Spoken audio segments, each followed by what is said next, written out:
gente. Então, vamos começar. Estou avisando só, a gente está gravando, tá? O Léo está gravando para a gente aí. Esse TikTok eu gostaria muito de compartilhar com o máximo de pessoas possível, né? Então, a gente está gravando para deixar no YouTube lá, poder mandar para outras pessoas.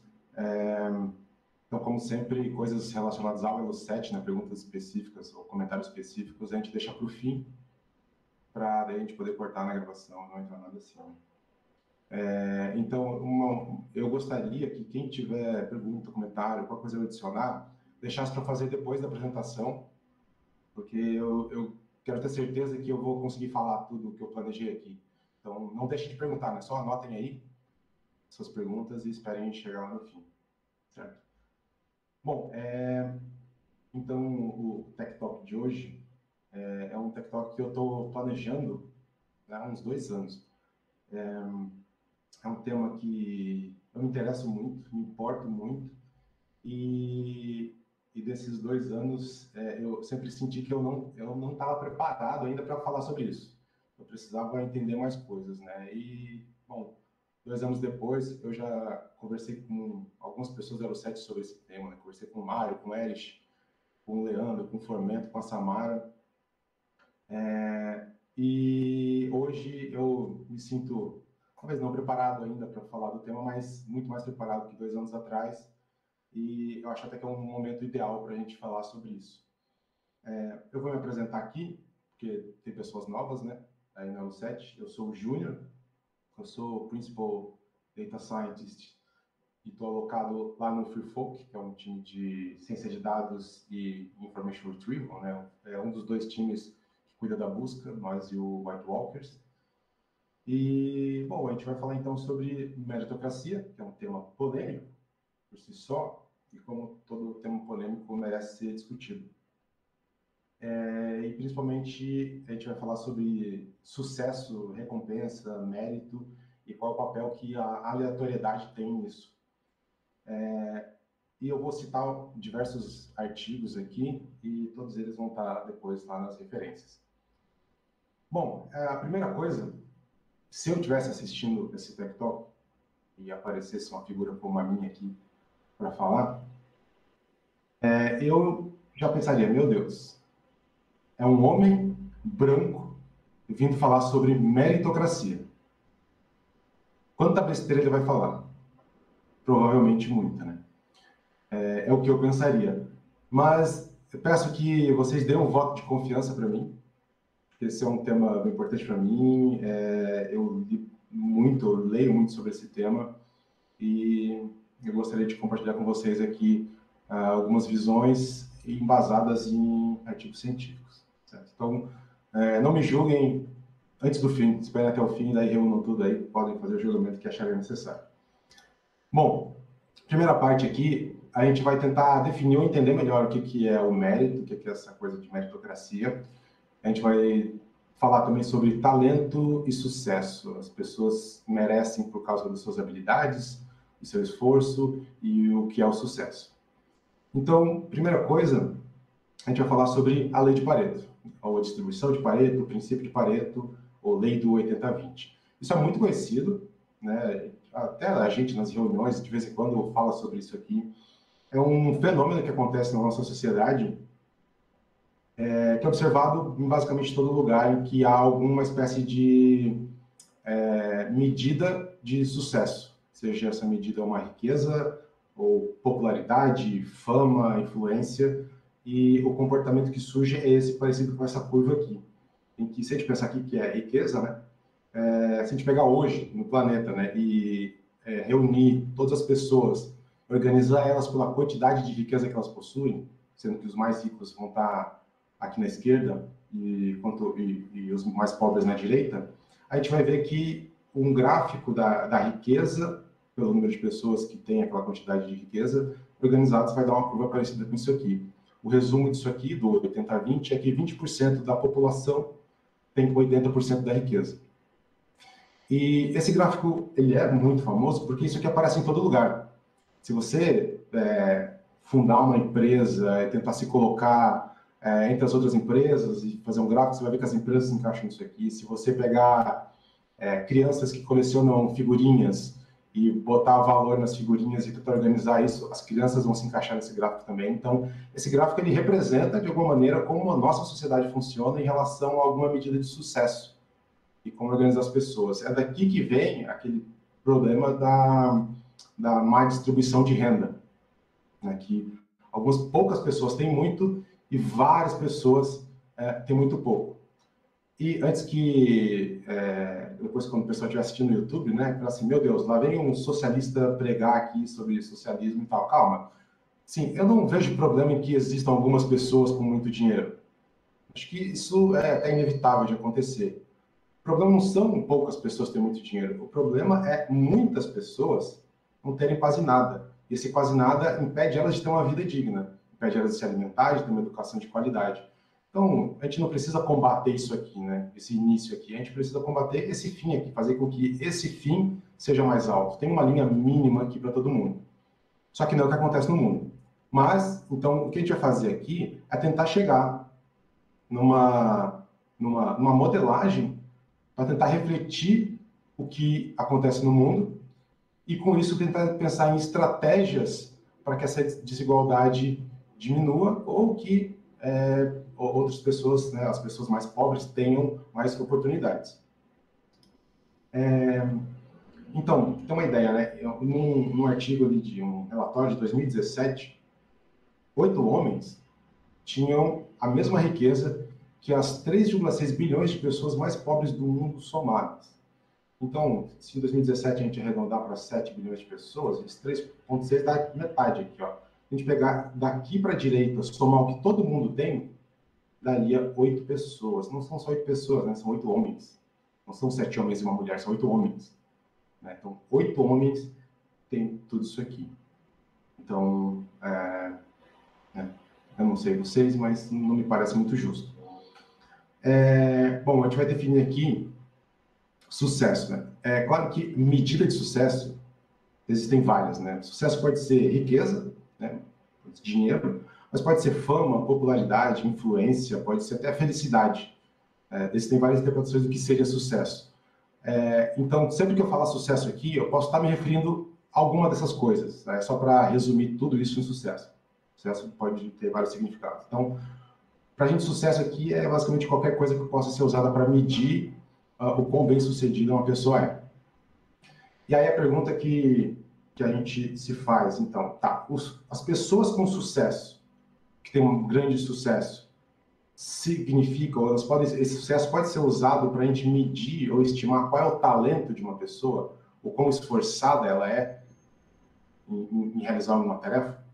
Ou até inverter, será que se eu sei o quão talentosa é uma pessoa, eu posso entender quanto de sucesso ela vai atingir no futuro? São as perguntas que a gente vai responder, as principais aqui. Outra coisa, a distribuição de Pareto é uma consequência das diferenças de talento entre as pessoas? O que eu quero dizer com isso? A gente vê aqui que tem poucas pessoas com sucesso alto, com muita riqueza. Será que na sociedade a distribuição de talento entre as pessoas é a mesma? A gente tem pouquíssimas pessoas com um número muito alto de talento e o talento vai diminuindo entre as outras pessoas. É por isso que a distribuição de riqueza ou de sucesso se dá dessa maneira? Desculpa, Flávia, você pode só a gente pedir para guardar as perguntas para o fim, só para não perder o fio da meada aqui. Mas, por favor, não esqueça da sua pergunta. Então, desculpa, perdi o fio da meada. Então, se a distribuição de Pareto for a mesma da distribuição de talento das pessoas, então faz sentido. A gente, na nossa sociedade, a gente está recompensando as pessoas que têm mais talento. Bom, tá, vamos entender então como o talento se dá entre as pessoas. Primeiro, tá, vamos então reunir isso tudo que a gente falou sobre sucesso e falar sobre o tal do paradigma meritocrático. Então, assim, a gente vai contratar uma pessoa para trabalhar na nossa empresa. O que a gente costuma olhar? A gente vê qual é o nível de educação dessa pessoa, vê quanto de experiência ela tem, vê quais conquistas ela teve até aquele momento da vida dela. E com isso, avaliando isso, normalmente essas três coisas, né? Podem ter mais, no website a gente olha mais que isso, né? Muito mais que isso. mas a gente olha para o passado da pessoa para tentar entender o quão merecedora ela é, quanto mérito ela já teve, porque isso dá uma indicação de quanto ela vai conquistar a nossa empresa. Isso é muito comum. A gente não tem muito como lutar contra isso. E, em outro caso, né, se a gente quer bonificar pessoas ou distribuir recursos, o que a gente faz? Eu chego lá, o meu líder fala assim, olha, Júnior, temos uma verba aqui e você pode dar aumento para uma pessoa. O caso mais comum eu vou olhar para as pessoas que eu lidero e vou tentar beneficiar aqueles que mostraram o melhor resultado naquele momento. Ou seja, as pessoas merecem, né? Elas têm mérito. Agora, se a gente pensar assim, eu sempre dou o mesmo exemplo, né? Tem lá duas pessoas para dar o aumento. E uma, claramente, ela se empenha, ela trabalha, eu sei que no horário vago ela faz curso para melhorar o que ela sabe e tal, e eu vejo essa pessoa e falo, ela merece muito mais do que a outra. A outra faz o mínimo do trabalho. Só que também eu não olho assim, por que a outra faz o mínimo do trabalho? Talvez ela tenha uma pessoa doente em casa, talvez ela leve 4 horas para chegar no trabalho, talvez ela não tenha condições para pagar um curso que ela precisa, talvez ela tenha um filho pequeno em casa e isso toma muito tempo dela, ela não consegue se dedicar. Se eu olhar só porque a pessoa está apresentando ali no trabalho, eu vou estar beneficiando aquelas que realmente apresentam aquele mérito ali, mas não significa que ela é mais esforçada que a outra. A outra pode ter muito mais dificuldades. Né? Todo mundo aqui deve conhecer uma pessoa que é super esforçada, que acorda cedo, trabalha demais e não é recompensada pela sociedade. Então, só que o paradigma meritocrático, quando a gente pensa nele inicialmente, ele parece muito óbvio. Claro que tem que ser assim. Olha para as pessoas, analiso elas e falo, olha, tem algumas aqui que se esforçam muito mais que as outras, que são muito mais talentosas. Eu tenho que recompensar essas pessoas. Só que isso é uma maneira muito inocente de pensar em como recompensar pessoas. Todo mundo aí, eu espero, está pensando, claro, peraí, como é que eu vou julgar se uma pessoa é mais merecedora que a outra se eu não dei, lá no início, condições iguais para essas pessoas? Né? Eu acho que isso não é nem... eu nem vou discutir muito isso aqui, porque eu acho que isso aqui, eu espero que seja um consenso. Né? Se eu quero avaliar duas pessoas... quando a gente faz lá na busca, né? A gente vai avaliar 2 algoritmos. A gente não tenta botar o máximo de condições iguais nesses 2 algoritmos para julgar qual é o melhor. A gente tem que fazer isso com qualquer coisa. Se eu der o mesmo nível de educação, sei lá, se a pessoa tiver dinheiro para pagar comida, transporte, tudo mais, o máximo que der de igualdade entre eles, eu posso talvez começar a pensar em meritocracia, em tentar analisar mesmo o que cada uma faz e aí recompensar ela. Mas não é só isso. Não basta simplesmente as condições iniciais serem iguais, como a gente vai ver. Tá. Deixa eu... Opa, peraí, eu pulei um. Não, tá certo. Por exemplo, a meritocracia não é algo novo, exatamente. Né? Tem aqui tem 3 pensadores aqui, mais um grupo de pessoas, que já tinham uma ideia de meritocracia. Né? Para o Confúcio, ele acreditava que as pessoas que deveriam governar a sociedade, elas tinham que se destacar em virtude e habilidade. Já para o Platão, o líder de uma sociedade tinha que ser uma espécie de rei filósofo e ele teria que ser apoiado por uma classe de guardiões do bem-estar público. O Aristóteles discordava um pouco do Platão, para ele era um pouco diferente. Aquele que governa devia ter uma excelência em virtude cívica e frônese, sabedoria pragmática para fazer uma boa reflexão sobre o bem comum. Frônese é uma espécie de sabedoria na prática. Né? E já os Founding Fathers, né, os fundadores dos Estados Unidos, lá, para eles, aqueles que mereciam governar eram aqueles que tinham posses e uma educação técnica. Eles tinham que ser capazes de entender todos os meandros da economia. Inclusive, para votar lá, não só nos Estados Unidos, né, mas para você votar, você tinha que ter posses, né? Você tinha que ser influente na sociedade, você tinha que ter recursos para, de fato, movimentar a economia. Então, você merecia votar, você merecia escolher quem ia governar você. Então, mesmo todos esses caras aqui, notem que tem uma característica importante, embora as definições, o que eles acreditavam, eram um pouco diferente, mas para todas essas coisas aqui, é necessário um nível de educação. Mesmo virtude, para você entender quais as virtudes necessárias para uma sociedade, você tem que entender toda a moral daquela sociedade e tem que ser educado nessa moral e o que seria bom e o que seria ruim nessa sociedade. A habilidade é a mesma coisa. Um rei filósofo é a mesma coisa. Os guardiões do bem-estar também. Se você não tivesse uma educação para entender o que é esse bem-estar público, como é que você poderia ser um desses guardiões? Então, mesmo aqui, já tinha esse problema. Não é todo mundo que consegue alcançar isso, esse nível de educação, ou de habilidade, ou nível de conhecimento. Porém, o termo meritocracia ele foi cunhado por esse escritor aqui, Michael Young, no livro A Ascensão da Meritocracia, em 1956.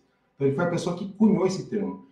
E lá, ele pensou exatamente isso, assim, olha, vamos imaginar aqui um mundo perfeito, né, perfeito entre aspas, em que a gente vai dar a mesma oportunidade para todo mundo. Então, a gente pode imaginar uma situação em que todas as crianças moram à mesma distância das escolas, todas as escolas têm o mesmo nível de educação, as escolas estão preparadas para educar as crianças com diferentes características, todo mundo tem uma renda parecida, todo mundo tem direito à saúde, tudo mais. Então, o máximo de igualdade que a gente pode permitir, certo? Mesmo assim, então, as pessoas passariam a competir, entre aspas, na vida, né?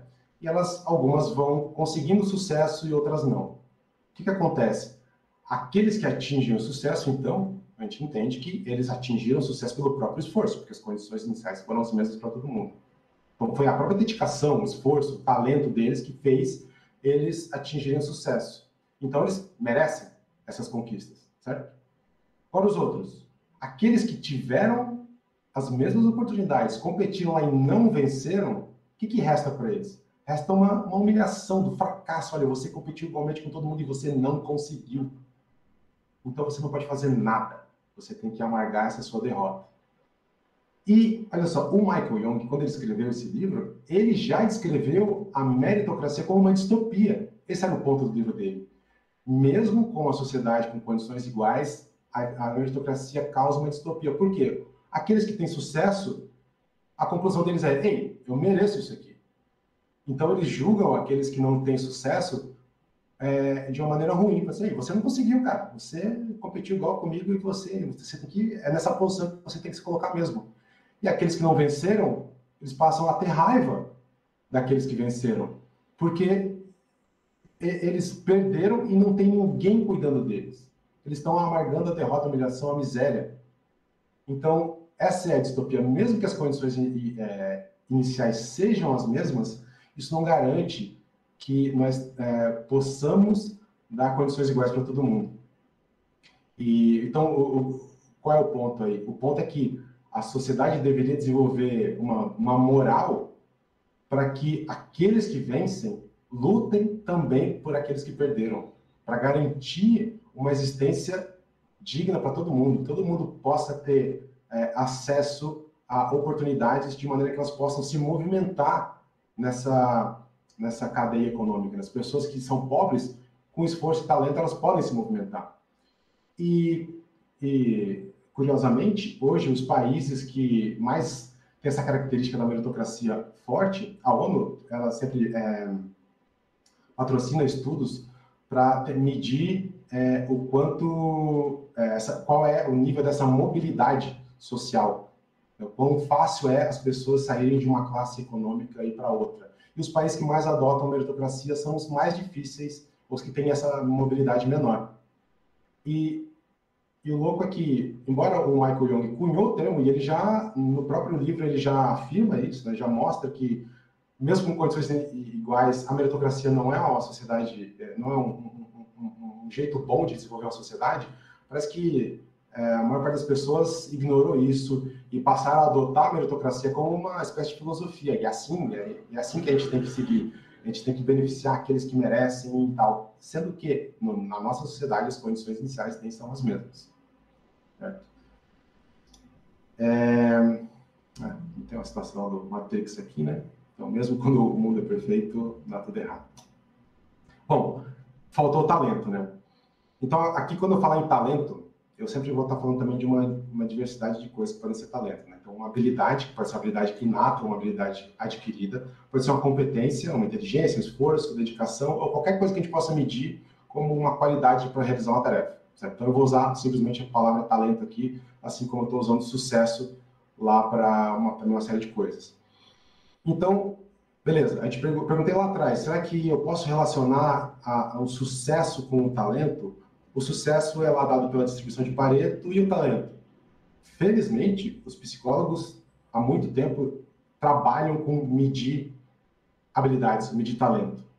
E, invariavelmente, em diversos experimentos, eles sempre chegam à mesma conclusão. O talento das pessoas, do ser humano, é sempre dado pela distribuição normal. Essa curva em formato de sino aqui. O que significa? Significa que aqui na direita eu tenho um número pequeno de pessoas com um talento alto. Do outro lado, eu tenho um número pequeno de pessoas com talento baixo, mas a grande maioria está reunida aqui no centro, na média. Esse ponto mais alto representa a média. Então, se a gente pegar agora e criar um jogo, se a gente cria um jogo aqui, qualquer que seja ele, que a gente possa associar uma pontuação e a gente começa a testar pessoas para jogar. Ó, senta aqui e joga um pouquinho, e a gente for anotando a pontuação de todo mundo. A gente vai fazendo isso várias vezes, a gente vai ver que as pessoas se distribuem nesse formato aqui, o nível de habilidade delas. Então, assim, o nível de habilidade... uma coisa importante. Eu encontrei vários posts em texto na internet falando assim, é errado dizer que o talento das pessoas é dado pela distribuição normal, porque é evidente que a distribuição de Pareto, ela não é igual à distribuição de Pareto, então está errado, a gente tem que associar talento a outra distribuição normal, a outro tipo de distribuição. Não acho que não é o caso, porque, como eu falei, talento e habilidade são estudados há muito tempo tem estudado há muito tempo como medir, como associar, como distribuir, como é distribuído o talento entre os seres humanos. Certo? Então, isso aqui é muito bem fundamentado, está sendo feito há bastante tempo. Então, a característica que a gente tem parecida com a distribuição de Pareto é, bom, temos realmente poucas pessoas bem talentosas, só que a grande maioria está com talento médio aqui. Né? Então, não parece com a distribuição de Pareto. O que isso indica? Isso indica que o talento, e é evidente que o talento sim tem uma influência no sucesso. Né? No momento algum eu vou dizer aqui que não importa o seu talento, isso não é suficiente. Quer dizer, isso não importa se você é talentoso, se depende simplesmente da sorte para ter sucesso. Não, o talento influencia o sucesso. Mas isso aqui indica que ele não é suficiente para o sucesso.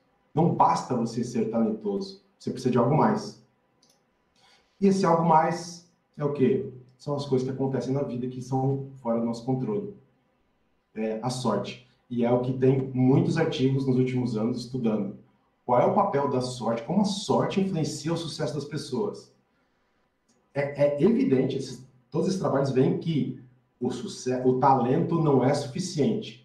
Aquelas coisas que acontecem que estão fora do nosso poder atuam de maneira muito forte e subestimada por nós sobre o nosso sucesso. Um exemplo, antes de entrar no 7, eu entrava pouquíssimo no LinkedIn. Um dia eu resolvi entrar. Nesse dia que eu entrei, logo no início lá apareceu uma vaga para trabalhar no 7 como cientista de dados. O que aconteceu? Naquele dia eu resolvi entrar. Naquele dia, naquela semana, a vaga foi publicada. A descrição da vaga coincidiu com o algoritmo que eles criaram para que aquilo aparecesse como recomendação para mim naquele instante. Então, muita coisa aconteceu para que aquela vaga aparecesse para mim naquele momento. E por isso, eu estou aqui agora. Se eu tivesse entrado talvez uma hora mais tarde, uma hora mais cedo, eu não tivesse visto aquela recomendação e eu não estaria aqui agora. E uma coisa que eu estava pensando é que, assim, o que é interessante é como a língua de um povo influencia a cultura desse povo, ou vice-versa, né? Como que isso pode influenciar? Será que isso tem uma ligação? E tem trabalhos também muito interessantes que mostram como, para pessoas que falam mais de uma língua, como a personalidade das pessoas muda quando elas estão falando ou quando estão pensando em línguas diferentes. Em mim, eu percebo isso muito claramente. Todo o meu inglês, ele é muito técnico, ele é voltado para as coisas que eu leio em inglês, né? Então, é artigo científico, é livro técnico, posts técnicos. Então, o jeito que eu penso em inglês é muito diferente do jeito que eu penso em português. a minha personalidade muda. A minha personalidade em inglês ela é mais séria, ela é um pouco mais metódica. Então, a língua tem essa influência sobre a gente, né? Então, eu pensei sobre a palavra sorte. O que que a gente, quando a gente fala sorte, eu tive sorte que aquela vaga apareceu para mim naquele dia. Quando a gente pensa em sorte, eu fui lá no dicionário, no site dicio.com.br e fui lá ver o que significa sorte. Então, tá lá, força invencível e inexplicável da qual derivam todos os acontecimentos da vida. Quando a gente fala em sorte, parece que tem uma coisa mística por trás, né? Tem uma providência divina, algo que fala assim, ai meu Deus, por sorte eu peguei o ônibus a tempo. Parece que eu precisava disso e aí o universo agiu sobre o motorista do ônibus, fez ele ir um pouquinho mais devagar para eu conseguir pegar o ônibus a tempo. Né? Então, e parece que isso pode ter uma influência sobre como a gente pensa. Né? O povo brasileiro é um povo muito místico. Tem gente que tem 3, 4 religiões, que vai em tudo que é lugar, porque tem esse sentido. E aí, pensando sobre isso, eu pensei que, poxa, em francês, se você for lá no Google Tradutor e traduzir sorte, ele vai traduzir sorte para chance. E se você... O que é chance? Ele é mais no sentido de acaso. Se você botar acaso, ele vai traduzir para chance também. Então, por exemplo, em francês não tem uma palavra para sorte, nesse mesmo sentido místico. Se você for no mesmo site agora e botar acaso, olha só, é uma causa fictícia de acontecimentos que aparentemente só estão subordinados às leis da probabilidade. Olha como isso é muito mais nihilista, é mais cético, né? Não é uma coisa mística que está me ajudando aqui, não. É o acaso. Todos os acontecimentos de tudo que está acontecendo, esse caos que é o mundo, resultou nisso aqui. Então, não é... Quando a gente fala em sorte, a gente tem que pensar que não tem nada místico aí. É o acaso que está agindo. O acaso, muitas vezes, pode beneficiar a gente ou não. E, como a gente vai ver, o talento influencia nisso. Porque se você tem um talento alto, você pode se aproveitar melhor das oportunidades que o acaso vai dar para você. E para demonstrar aqui, né, tem vários exemplos. Então, eu falei, tem muitos artigos que estudam isso, né, como o acaso influencia no sucesso. Então, eu trouxe alguns exemplos aqui. Por exemplo, a probabilidade de um cientista publicar o seu trabalho de maior sucesso ao longo da carreira dele é sempre a mesma.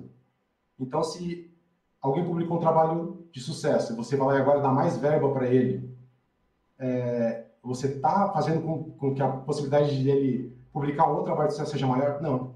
Eles viram que a probabilidade é basicamente a mesma, constante.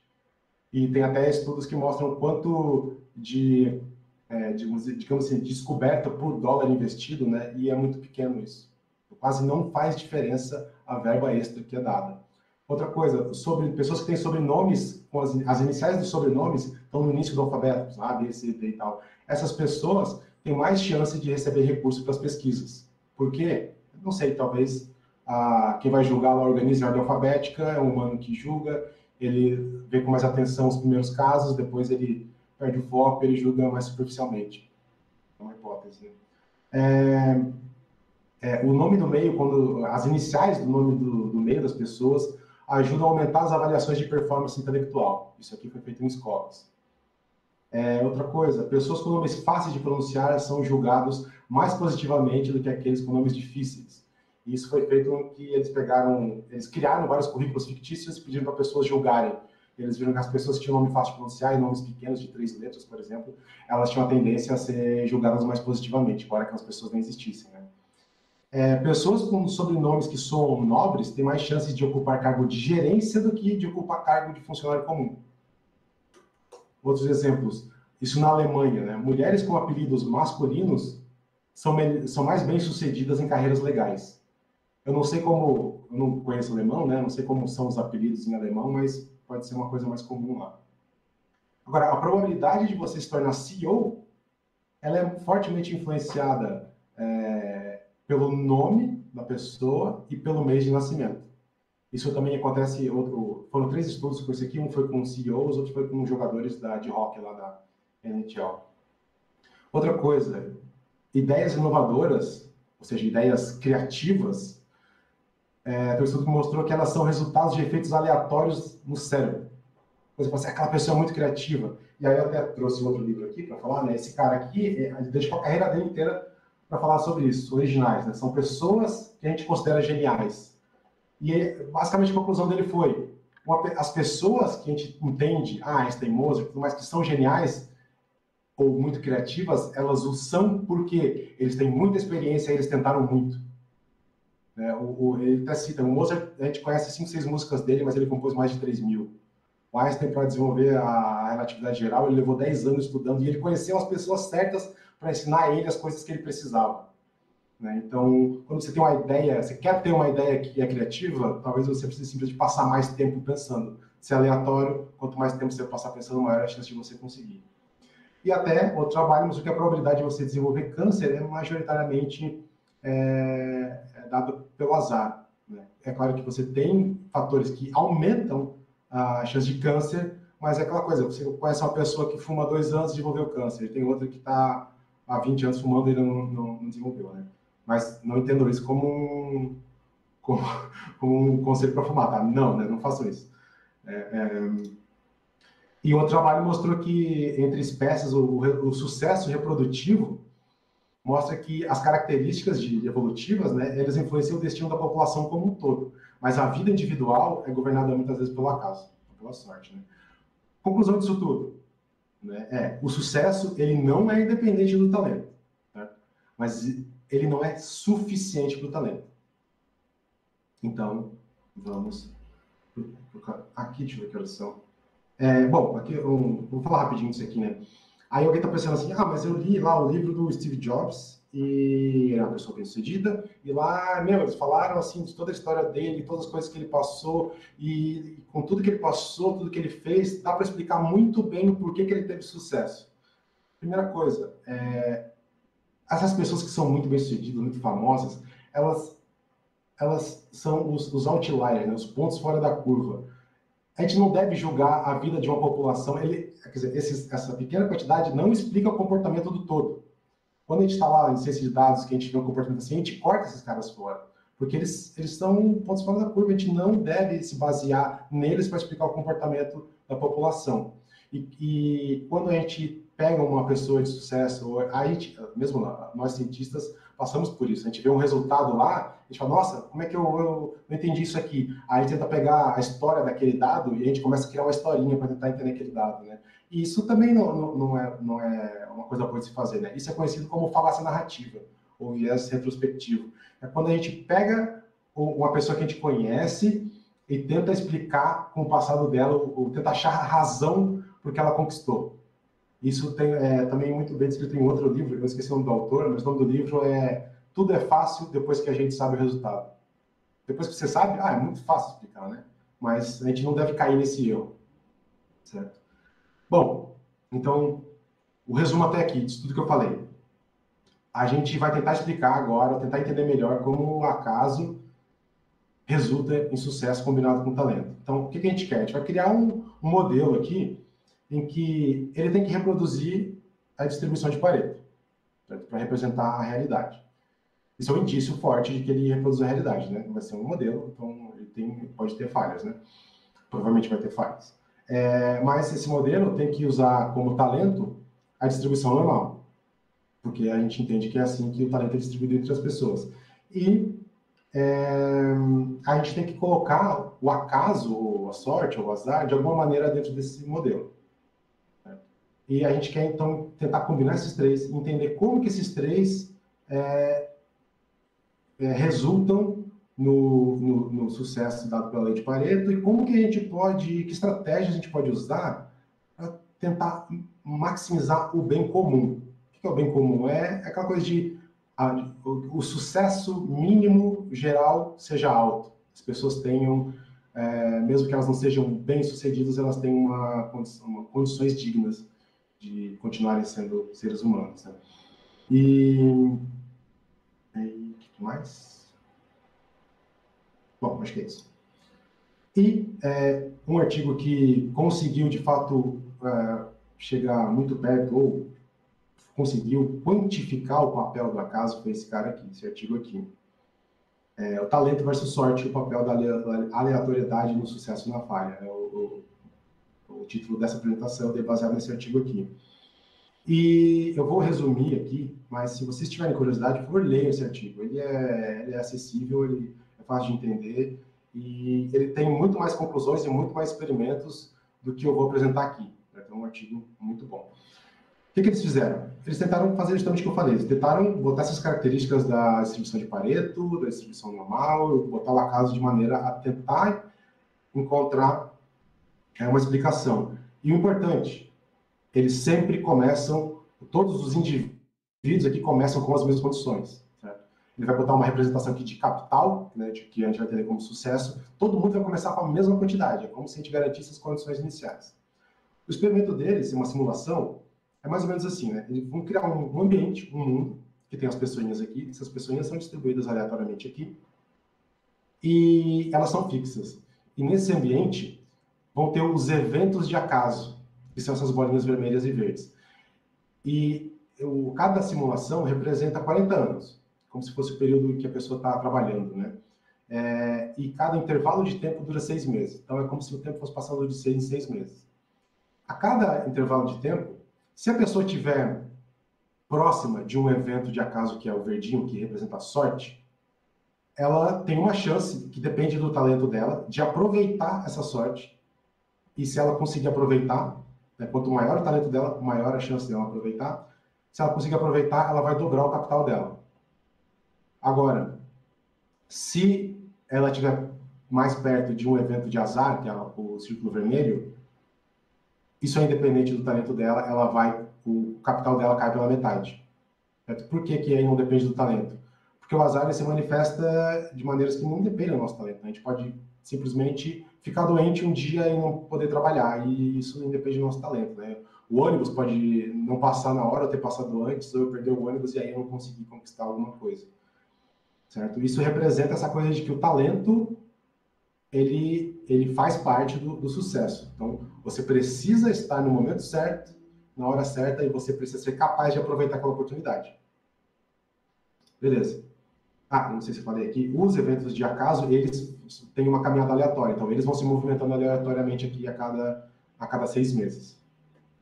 Então, aqui está o resumo, né? O talento das pessoas, então, foi sorteado de acordo com a distribuição normal, com média 0,6 aqui. Então, boa parte das pessoas está aqui perto de 0,6, e ele está entre 0 e 1. Então, ele representa uma probabilidade que, quando a pessoa cai num evento, perto de um evento de sorte, ela vai sortear um número aleatório, e se esse número for menor do que o talento dela, ele se beneficia disso, o capital dela dobra. Então, se o seu talento for 1, você sempre vai se beneficiar de um evento de sorte.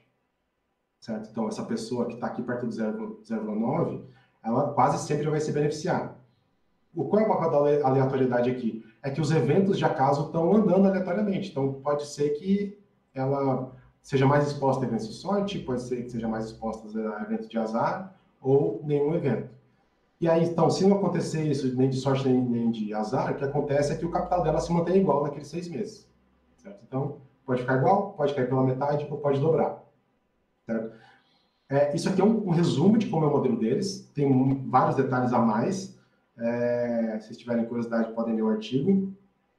Inclusive, o artigo deles tem uma simulação feita no NetLogo, que é uma plataforma que dá para fazer simulação pelo browser mesmo, dá até para rodar a simulação deles lá. Esse experimento mais básico deles aqui, eu recriei, eu implementei e cheguei às mesmas conclusões deles. Os que eu, mais no fim ali, eu não cheguei a implementar, mas esse primeiro aqui sim. Bom, primeira coisa, isso reproduziu a distribuição de Pareto? Sim.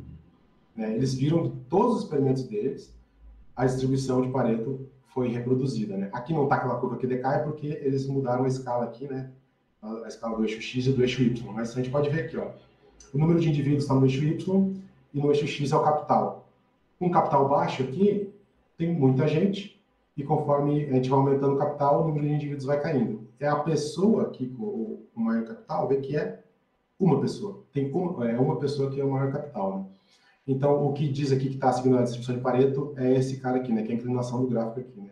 A distribuição Pareto perfeitinho, 80-20, lá é menos 1,27, se não me engano. E os experimentos deles sempre reproduziram quantidades muito próximas aqui da distribuição de Pareto. Então, como eu falei, isso aqui é um modelo, não quer dizer que a realidade é assim mesmo, mas isso aqui é um indício forte de que esse modelo está representando a realidade. E eles consideram aqui todos os talentos como uma coisa assim, claro que cada um tem talentos diferentes, né? Mas como cada indivíduo está agindo por conta própria aqui, não importa se o talento de cada um é diferente, não. Até que é o seu talento e você aproveitou ou não o evento de sorte. Então, agora, onde que ficaram os mais talentosos? Ou eles ficaram ricos no fim ou não, né? Então, aqui está a distribuição de capital que eles tiveram pelo talento deles. Porque os mais talentosos, eles estão aqui com capital meio moderado, né? Então, aqui baixinho. E quem foi o mais rico no fim, ou o mais bem-sucedido? Foi um indivíduo que estava lá na média, 0,6. Ou seja, com isso aqui eles conseguiram quantificar mais ou menos o papel do acaso aqui, né? Que eu traduzi um pedaço do artigo aqui, ó. Em outras palavras, o sucesso do indivíduo melhor sucedido, esse do 0,6 aqui, com um talento moderado, né? Ele tem um talento moderado, esse capital dele é 128 vezes maior do que o capital médio das pessoas que são mais talentosas que ele. Ou seja, você pegar todo mundo que está à direita dele aqui, fizer a média do talento dessa galera, o capital que ele, quer dizer, a média do capital dessa galera aí, o capital dele é 128 vezes maior do que o dessa galera. Ou seja, embora sejam mais talentosos, embora que os caras mais talentosos, tem gente que é bem sucedido aqui, mas eles não são os mais bem sucedidos. Ou seja, aqui mostra que você vê que o capital dessa galera que tem o talento mais baixo tende a ser menor aqui do que a galera que está mais à direita aqui com um talento razoavelmente alto. Ou seja, o talento influenciou, mas isso não quer dizer que eles serão os mais bem-sucedidos. E, bom, como eu falei, né, tem muito mais experimentos lá no artigo deles, esse aqui é só um resumo, né, e eles observaram, eles fizeram várias modificações nas simulações e sempre essas coisas eram reproduzidas.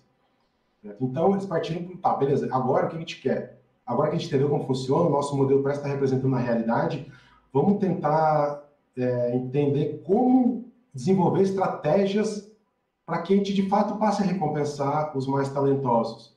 E não, ou seja, diminuir o papel da aleatoriedade. Tipo, pô, se esse cara aqui, ele é o mais esforçado de todos, ele realmente é esforço, ele acorda cedo, se dedica, eu deveria recompensar ele melhor, então. E aí a gente entra num outro ponto, o ponto da serendipidade. Tem um vídeo muito bom do Átila, esse vídeo aqui, lá da Nerdologia, em que ele define lá a serendipidade. É uma descoberta, por acaso, feita sem querer, por alguém que estava preparado para entender o que havia encontrado. Existem muitos casos na história da ciência em que isso aconteceu. Muitas descobertas foram feitas ao acaso, só que quem descobriu era uma pessoa que estava preparada para, quando observar, que não entendeu o que aquilo significava. Ou seja, ela estava tentando pesquisar outra coisa e acabou descobrindo uma. É o que eu chamo isso aqui, né? Eu já conversei com várias pessoas sobre isso, eu chamo de pesquisa passiva. Que para você descobrir algo, muitas vezes não adianta você atacar o problema em si que você quer, né? Você precisa estudar coisas em volta daquilo, você precisa ampliar a sua gama de coisas que você pesquisa para, no momento em que você identificar algo, você passar por um problema, uma oportunidade passar adiante de você, você tem que estar preparado para identificar aquela oportunidade e se aproveitar dela. E isso, né, por que a gente gosta da serendipidade na ciência? Porque se a gente tentar promover isso, a gente está beneficiando o bem comum, a gente está fazendo mais descobertas importantes e está beneficiando a sociedade como um todo. Então, a gente precisa disso. Então, a serendipidade é uma outra medida de sucesso. Só que esse sucesso é o sucesso do bem comum, não é o sucesso de indivíduos específicos, né? A gente está olhando a sociedade como um todo. E isso acontece, por exemplo, em ciência, quando as pessoas dão verba para os pesquisadores, eles estão tentando aumentar isso. Só que tem vários artigos que mostram que isso não acontece. Então, a gente precisa, de alguma maneira, melhorar isso. Essas estratégias são voltadas para isso. Então, no artigo aqui, eles bolaram 4 estratégias, com a ideia de garantir uma maior serendipidade ou aumentar ter um maior bem comum. Então, elas são assim, é como se tivesse pesquisadores e eu vou financiar isso. Ou seja, eu tenho um recurso para dar para as pessoas. Então, as estratégias são, ou eu divido igualmente entre todo mundo, ou eu vou pegar aqueles que eu considero mais bem-sucedidos, uma porcentagem dos mais bem-sucedidos, e vou dar os recursos para eles, ou eu vou pegar os mais bem-sucedidos, vou dar um bônus maior para eles, e o restante eu vou dividir em pequenas partes para o restante das pessoas, ou eu vou pegar um pessoal aleatoriamente e vou dividir os recursos entre eles. Certo? E eles simularam isso aqui também assim, se eu der o capital, né, o bônus, uma vez por ano, uma vez a cada 5 anos, uma vez a cada 10 e tal. Tudo isso está resumido aqui. O PT aqui significa que a porcentagem de indivíduos com um talento alto, né, um talento alto que obtiveram, no fim, um sucesso maior do que o inicial. Isso é uma ideia de aproveitamento disso aqui. Então, teve uma estratégia aqui que esse resultou em 98%. Né, e essa terceira coluna é simplesmente esse valor aqui, menos esse último aqui, que é o sem verba. Ninguém ganhou nada. Né? E isso aqui é só uma renormalização. Né? É esse valor aqui dividido por esse FT. O FT é o quanto de recurso foi gasto. Isso tudo aqui. Né? Então, aqui foi gasto o mesmo recurso com todo mundo. Então, o cara que teve o maior índice aqui, né, o maior aproveitamento, maior eficiência, foi a estratégia de dividir igualmente entre todo mundo. Assim, promoveu a serendipidade, promoveu o bem comum. E olha só, o que vem depois? A segunda estratégia melhor sucedida é o aleatório. É você pegar e vou pegar 50% das pessoas e vou dar dinheiro para essas pessoas. E depois vem o que você pega os 25%, você dá metade para os 25% melhores e a outra metade para todo mundo, então você ainda está beneficiando todo mundo. Depois vem outro aleatório, depois vem os que você seleciona os melhores até aquele momento, os mais merecedores até aquele momento e divide a verba. E olha só, esse índice aqui, né, por exemplo, esse aqui que você escolhe os 10% melhores e dá todo o dinheiro para eles, ele é só 4% melhor do que não dá nada para ninguém. Né? Então, se você tem aí, né, as pessoas já são recompensadas pelos seus salários, certo? Então, a parte da história delas está ali, né? Agora você vai distribuir um bônus, você quer aumentar engajamento, você quer dar mais condições iguais para as vidas delas, para de repente a pessoa pagar um curso que ela quer fazer, ou ela comprar um carro para não ficar 4 horas dentro do ônibus, você quer dividir isso para promover o bem comum. Qual é a melhor estratégia? É dividir igualmente entre todo mundo. As pessoas que têm um salário alto, elas já têm um salário alto. Esse bônus não vai fazer muita diferença para elas. Agora, aquelas que têm um salário mais baixo, vai fazer uma diferença muito grande. Com isso tudo, você promove o bem comum. Isso é melhor do que o promover dar mais para quem já tem mais, é pior do que o aleatório. Certo? E esses caras conseguiram quantificar isso aqui, né? E a ideia deles é que as pessoas, agora olha, isso aqui passe a usar, né? Eles convidam as pessoas a faça outra simulação, mude a nossa, veja o que você consegue encontrar para ver se você encontra a estratégia melhor. Né? E a conclusão disso tudo, só botei uma frase aqui, né? Unidos nós vencemos, né? E dividimos nós vamos falhar. Né? E, cara, e assim, boa parte da minha pesquisa foi desse livro aqui, A Tirania do Mérito. Ele foi traduzido recentemente para português. E, assim, leiam esse livro, por favor. Principalmente quem é líder de time aí, vocês têm que ler esse livro. Ele dá um contexto histórico de tudo isso, ele fala de muita coisa sobre mérito e ele tenta explicar o que aconteceu, né? Que as pessoas seguem lá o paradigma meritocrático, mesmo com um mundo em que as condições iniciais não são iguais. E a gente, mesmo quem tenta desenvolver isso, a gente não pensa no bem comum, né? Aqueles que vencem, eles têm que pensar no bem comum. A gente não pode deixar a gente não pode impedir as pessoas que não venceram até ali de se movimentarem, terem aquela mobilidade econômica. Ou a gente não pode deixar que elas sejam invisíveis, né? Que elas não tenham voz, não tenham condições de fazer parte da sociedade, influenciar a sociedade como um todo. E eu deixo aqui, por último, uma das frases que tem no livro. Né? Quanto mais pensarmos em nós como pessoas que vencem pelo próprio esforço e são autossuficientes, mais difícil será aprender a ter gratidão e humildade. E sem esses sentimentos, é difícil se importar com o bem comum. E, bom, gente, é isso aí. Eu não botei todas as referências aqui, depois antes de compartilhar aqui, eu termino de colocar todas elas. Bom, gente, era isso que eu tinha para falar. Espero que eu não tenha esquecido de nada. E agora a gente pode discutir, falar e tudo mais. Fala isso. Júlio, bem legal a apresentação e tal. E aí eu fiquei curioso, desse primeiro modelo que você apresentou, né? Você disse que foi o que implementou, mas tinha outros lá junto com o artigo. tinha algum modelo que potencializava a chance de um evento de maior sorte acontecer conforme a distribuição do capital? Porque isso me parece fazer um pouco de sentido, assim, na realidade, sabe? Tipo, conforme você tem um capital maior ou um nível de sucesso maior, você consegue potencializar algumas oportunidades para você ou para quem está à sua volta, sabe? Eu queria saber se tinha algum experimento nesse sentido. Deixa eu ver se eu entendi. Alguma estratégia que aumentava ainda o papel da sorte. Porque pelo que eu entendi, a distribuição estava totalmente aleatória, certo? Entre os eventos de sorte e eventos de azar. Sim. Uhum. Aí, tipo assim, aí se teria alguma distribuição um pouco ponderada no sentido de conforme o capital da pessoa, entendeu? Você colocar um pouco de peso conforme o capital. Eu não lembro. No experimento deles, eles sempre fizeram com capital inicial igual para todo mundo, né? Uma coisa que eu fiz quando eu implementei foi considerar que o capital inicial não era o mesmo também. Se pegar assim, todo mundo tem um mínimo lá, né? Mas eu testei assim, né? É crescente, assim, algumas pessoas vão crescendo, né? Algumas começam já com mais, outras começam com menos. Eu testei algumas distribuições diferentes. Isso potencializa mesmo, assim, tipo, se você dá mais para alguns, esses caras, é aquela coisa de quanto mais dinheiro você tem, mais fácil você ter mais dinheiro, né? Isso acontece. Isso aumentava a desigualdade, né? Aqueles que tinham pouco dependiam muito mais da sorte para subir, né? E aqueles que estavam lá, mesmo quando eles eram mais azarados, digamos, né, eles permaneciam, era mais difícil para eles saírem, né, daquela situação, ou seja, se tornarem pobres, né. Mas no artigo, eu não lembro agora de nenhuma situação assim, alguma coisa que promoveu mais, né. Eles fizeram vários experimentos, tipo, por exemplo, modificando a média do talento ali, subindo, descendo, mas eu não lembro agora especificamente de uma que aumentou mais o efeito da sorte. Show, valeu, obrigado, hein? Flávia?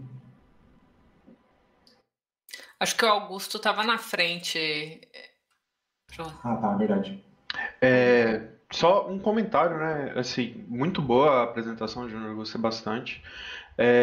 Mas uma coisa que eu queria ressaltar, né, que eu achei bem interessante, é que vendo tudo isso, vendo o quanto a gente está mais jogado à sorte do que qualquer outra influência, né, tipo, dependente de mérito, ou então dependente de talento, ou de qualquer coisa que não esteja próxima do bem comum, queria jogar uma provocação, né? Pô, aonde será que está a origem, né, dessa replicação sucessiva da lei de Pareto aí em todos os níveis da sociedade que a gente vive, sabe?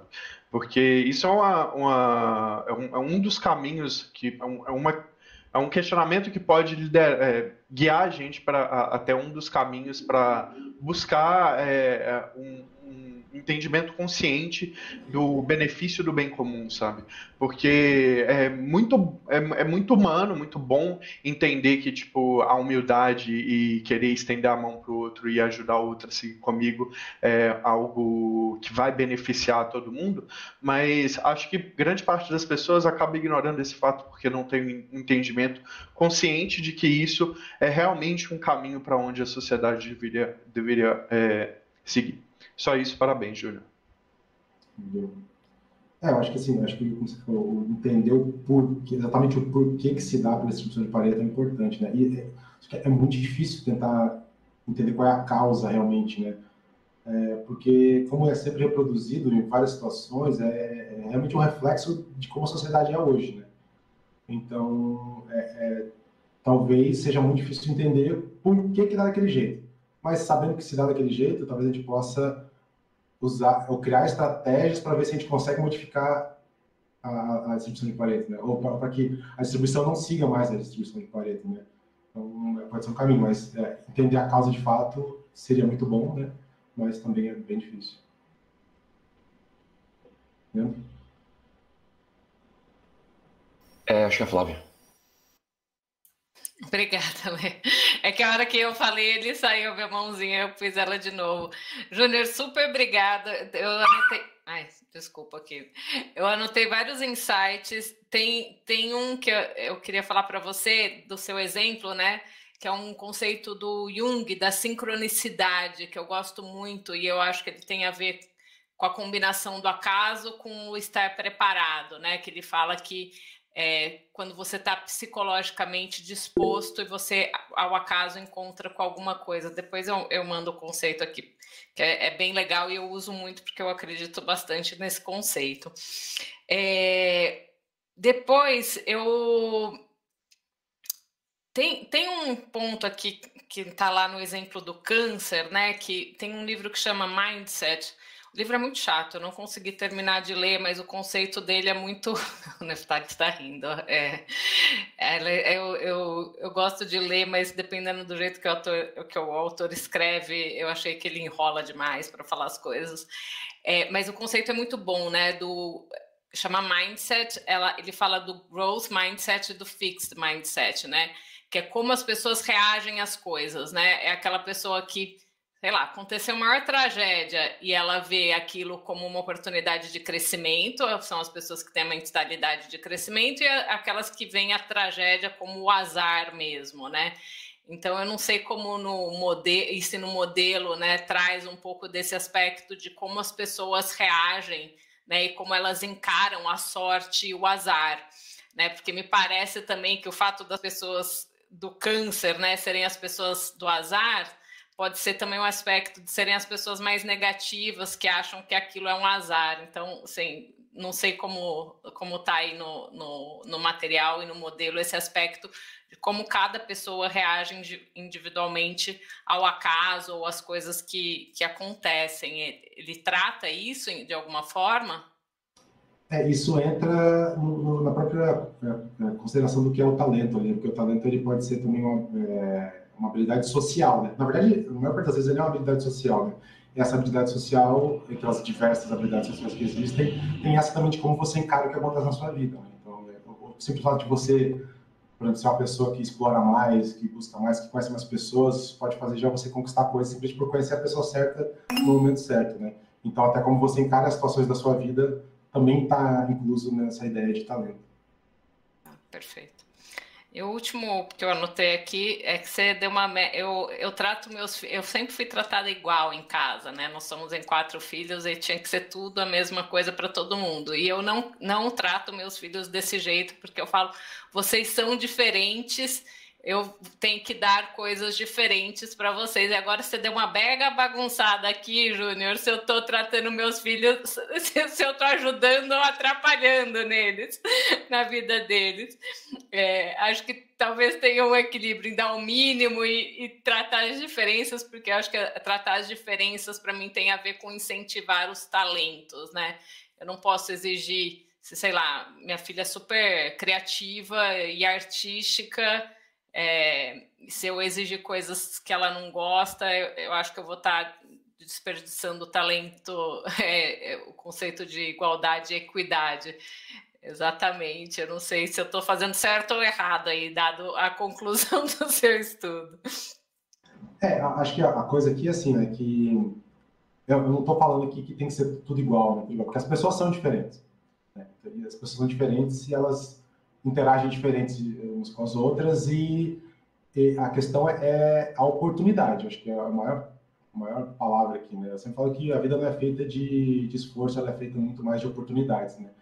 Então, você tratar as pessoas diferentes, eu acredito que é mais no sentido de você dar a oportunidade certa para aquela pessoa. Então, aquela coisa de... Na escola, por exemplo, né? Eu penso assim, essa coisa desde a escola, porque eu pensava na escola, eu pensava assim, as pessoas falam em inteligência, mas as pessoas que vão melhor na escola são aquelas que conseguem decorar mais fácil. Porque é assim que a nossa escola de ensino no Brasil funciona.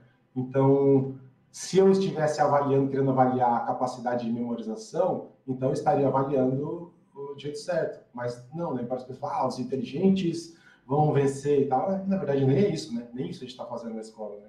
Agora, se na escola a pessoa não tem boa memória e ela também não tem um raciocínio lógico bom, mas ela tem a capacidade artística gigante, ela vai demorar muito tempo para se descobrir, né? Então, é isso, a oportunidade, essa igualdade é no sentido de você dar chance para a pessoa entender quem ela é e aproveitar o que ela tem de melhor. Então, é nesse sentido. Beleza? Você quer falar uma coisa?